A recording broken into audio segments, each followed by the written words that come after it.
Every time I return home, I spray alcohol at the front door. Before the last ray of sunlight disappears, I seal the doors and windows with 6 cm thick steel plates. But I still dare not let my guard down. Every night, I sleep in the bathtub with my gun and Sam. This is the only place where we can feel a little safe. The world has been completely destroyed by the virus. Humans and animals have mutated. They have all become monsters that fear sunlight and have devoured the remaining humans. But I am still alive, one of the few with immunity. I always believe I am not alone. Therefore, every day I walk through the city streets with Sam, hoping to find other survivors. But all I find are empty streets. No signs of life, only me and those nighttime monsters. Sometimes I talk to mannequins, not because I'm crazy, but because the silence is suffocating. My name is Robert Neff. I'm a biologist. I've been using my blood to develop a virus vaccine. But today's experiment made a huge breakthrough. An infected mouse returned to normal. This discovery thrilled me, so I decided to proceed with the next phase of the experiment as soon as possible. I used my own blood as bait, quickly succeeded in capturing a female monster. The monsters that followed seemed to have a complex relationship with her. They seemed to be protecting her. Fortunately, the sunlight prevented them from getting close. I brought the monster to the lab and began human trials, but the vaccine had no effect. She began struggling and screaming like the other monsters. I had no choice but to inject her with a sedative and lock her in an isolation room, but I didn't realize this would bring me great disaster. The next day, I searched for survivors as usual,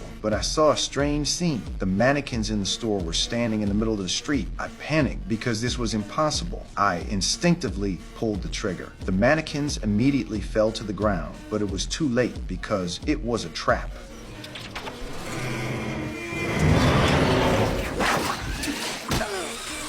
I hit my head and quickly lost consciousness. When I woke up, the sun was about to set. Once darkness fell over the city, the monsters would emerge. So I struggled to cut the rope, but when I landed, I accidentally stabbed my thigh with the knife. I screamed, and my voice echoed throughout the city. Then I saw the monster release the infected dogs. The sunlight was my only protection, but it was fading quickly. I forced myself to retreat despite the pain, trying to reach for the handgun on the seat. As the last ray of sunlight disappeared, the infected dogs immediately charged toward me. Sam immediately stepped forward. I quickly grabbed the gun and fired all the bullets. Though all the infected dogs were eliminated, Sam was bitten. At this point, it could mutate at any moment. I took Sam home and injected it with the vaccine, but it was already too late.